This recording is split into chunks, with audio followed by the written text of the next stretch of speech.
Hey everybody. I thought it would be really fun to sort of do a throwback and share with you the beginning of my musical journey, because I have been singing professionally for most of my life. So let's delve in and see me with really bad teeth at 11 years old. Like me, she said, no, they take after their father.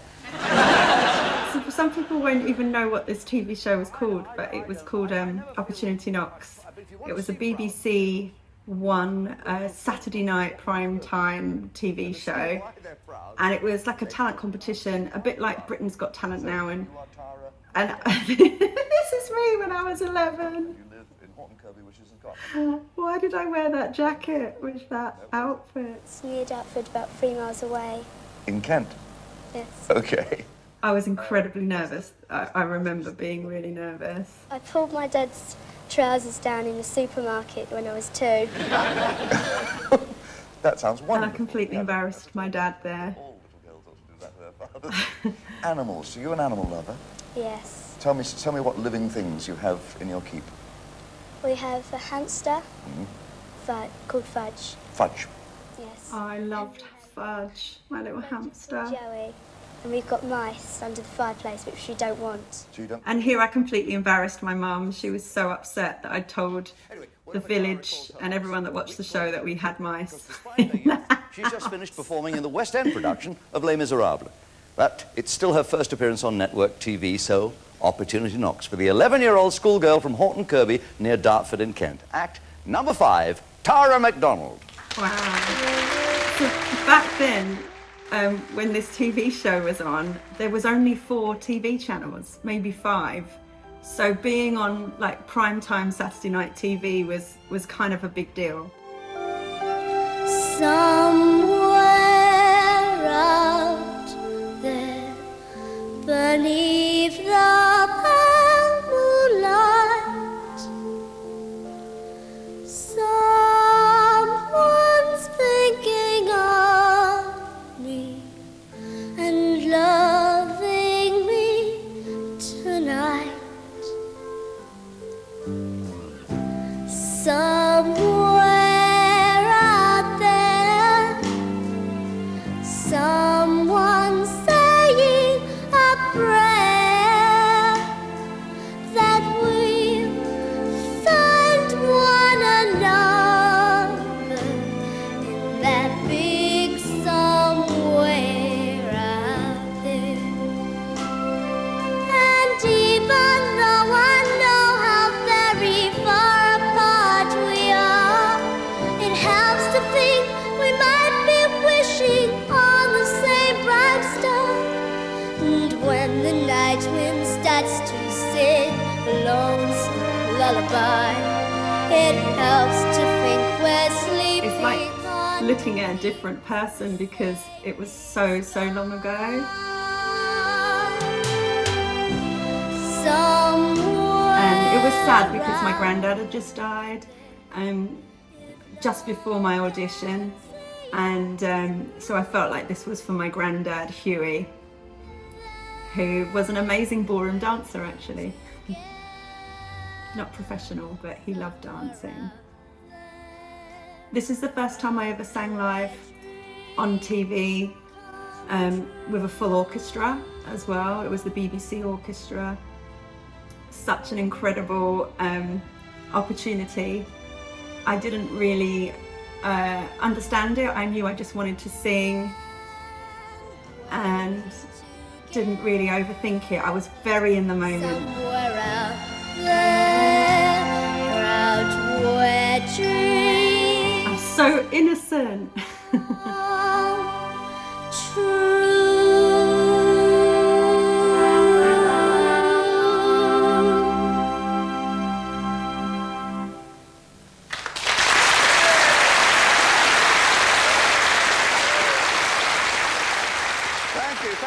Wow.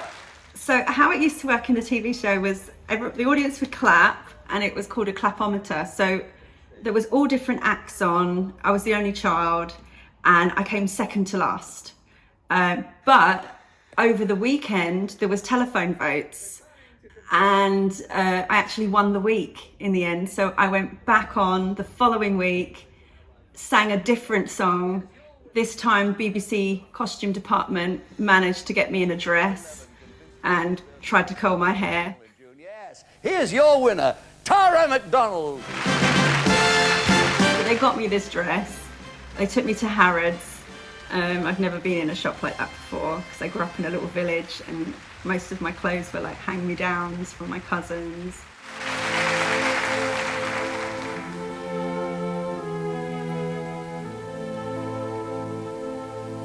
There is a castle on a cloud. I like to go there in my sleep.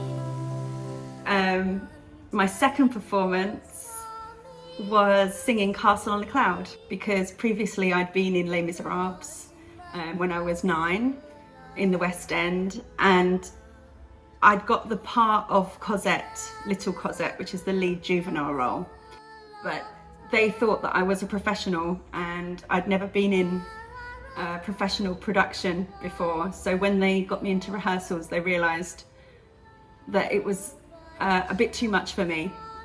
But I'd already signed my contract, so they couldn't really get rid of me. So they gave me the second juvenile part, which was young Eponine, which doesn't sing. So being on this show, on Opportunity Knocks, I finally got to sing Castle on a Cloud, and I was like so proud. A lullaby, she's nice to see and she's soft to touch.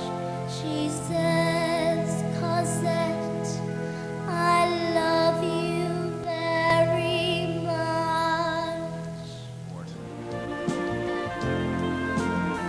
Je kunt het misschien het best vergelijken met het Eurovisie Songfestival, maar dan voor kinderen onder de 16. Ze worden hier stuk voor stuk begeleid door een grote ster uit hun eigen land. En geloof me, dat helpt ze straks door het ergste heen. Opportunity Knocks was actually really important to me when I was a young singer, 11 years old, because what happened was the children's charity UNICEF were looking at creating a children's Eurovision Song Contest. It was called Danny Kaye Award after the late great Danny Kaye, who dedicated a lot of his life to UNICEF. And one child was chosen from each European country to compete. They had a song written for them, and then to compete in this competition. The producer, David Lipships, from Avrotros TV in the Netherlands, he contacted the producer of Opportunity Knocks. And he asked him, is there a child that you think would be good to represent England in this televised Eurovision Song Contest? And he said, well, we've just had this child on called Tara McDonald. So the producer, David Lipships, came over to England, met with my dad and then with me.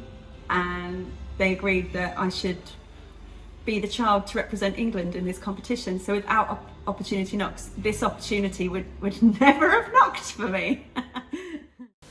England, 24. Italy, 25. Basically, when I stood at the top of the stairs, I thought that they had called me to stand at the top of the stairs because I was like the biggest loser of the show. And when I got to the top, there was a sound guy, you know, with the mic like this and big headphones. And I said, oh, excuse me, can you tell me who won? And because I'd been coughing and I was so ill, and it was a really long day as well, because the rehearsals were in the morning, then it goes live. This was already probably about 1 o'clock in the morning. This was way past my bedtime. And I said, oh, excuse me, can you tell me who won? And he said, it's you. And then I just went, and then I had to walk down what seemed like the most amount of stairs I'd ever seen in my life, try not to fall over. And I'm wearing this dress, which I kind of was sort of forced to wear with ribbons in my hair because I just hated wearing dresses. And I got to the bottom, and then when I was speaking to Audrey Hepburn, I thought I could feel that my nose was running because I was crying so hard. I put my head down like this, and I thought no one would see like that, but obviously cameras, they got that. It's really obvious that I was wiping my nose. And when I look back at this, I'm really proud of that little girl. When I watch this, it also makes me realise that anything can happen in life. It makes me want to cry when I see it because they're so tiny. Yeah, it was just a really, really beautiful experience. Children, hatred sky, everywhere, never let teardrops, only love appear in your eyes. I was really croaking out this song. I just couldn't believe I'd won it because I couldn't sing how I normally would sing. Look around until you found out. Wishing well, I'm really nervous, like anxious. I'm sort of picking at the award in my hand. But I love the lyrics in this song and the storytelling. Like even then I got that it was written sort of from a child's point of view. make your own rainbow, make your own rainbow, and paint your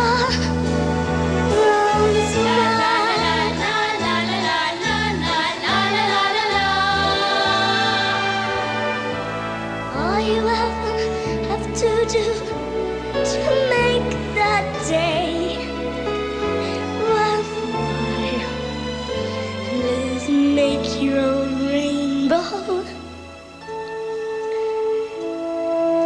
and paint the world a smile.